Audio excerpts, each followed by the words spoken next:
Apa yang disampaikan oleh Gus Islah ini sebenarnya bukan masalah populer apa tidak, populis apa tidak, diterima apa tidak. Tapi memang fakta sejarah itu kan nggak bisa dirubah. Nggak bisa dirubah. Fakta sejarah nggak bisa dirubah. Karena saya katakan dalam kelas filsafat begini, Gus. Sungguh kita itu tidak mungkin bisa merubah masa lalu, tapi sebenarnya kita bisa menentukan arah masa depan. Betul. Nah, apa yang terjadi kemarin dalam sejarah pergulatan manusia dalam bertuhan, terus kemudian ketika mengungkap sejarah-sejarah yang berbasis agama ataupun berbasis yang lain, ketika Gus Islah itu menyampaikan, hari ini kan menjadi heboh nih.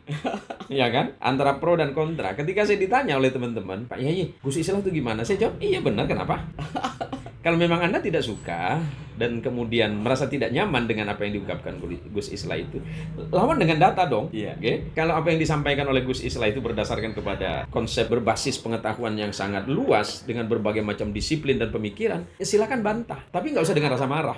Gitu ya. Iya. Jadi sebenarnya begini loh Gus, apa sih sebenarnya? Kalau orang kan mesti bertanya nih, apakah yang lain itu nggak pernah membaca atau tidak pernah mengambil referensi atau marja yang dibawa oleh Gus Islah? Nah, apakah memang sebenarnya begitu? Atau memang Gus ini sebenarnya pengen berbeda saja sebenarnya Gus? Nggak juga kalau mau dibilang saya itu ingin berbeda, nggak juga. Karena literaturnya tersedia. Seperti itu ya? Iya, dan disediakan kepada publik untuk dibaca, lalu kemudian untuk disampaikan kepada siapa. Baik, kalau supaya jadi pelajaran. Iya.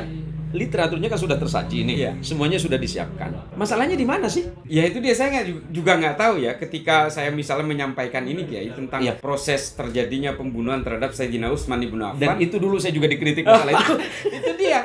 Loh ini nggak boleh ini karena ini sejarah-sejarah yang nggak nyaman. Mungkin karena kita sudah terlalu terbiasa dengan metodologi menyembunyikan sejarah sehingga kita tidak belajar kepada masa-masa kelam masa lalu. Iya. Nah, seharusnya hari ini kita belajar dari sejarah. Karena begini Kiai, mengapa saya selalu menggunakan sejarah sebagai literatur background untuk menyampaikan pemikiran saya itu? Karena kalau kita berdebat soal dalil hanya akan menjadikan Tuhan sebagai objek sengketa. Pasti. Terus yang kedua, bicara soal dalil nih Gus. Iya. Kita punya dalil masing-masing nih. Iya. Nggak bakal ketemu. Nggak bakal ketemu. Karena dalil yang akan dibawa oleh Gus itu hanya untuk saya sanggah kan? Iya. Nah terus ketemunya di mana kan gitu? Nggak bakal ketemu. Nggak bakal ketemu. Nah kemudian ketika ini disampaikan di halayak ramai, kemudian ditonton oleh jutaan orang, kemudian orang merasa tidak nyaman. Nah pertanyaan serius ini sebenarnya di sini nih Gus. Apa sih sebenarnya yang buat mereka tidak nyaman dengan keadaan ini? Dengan apa yang Gus sampaikan itu loh. Padahal itu jelas ini loh. Iya.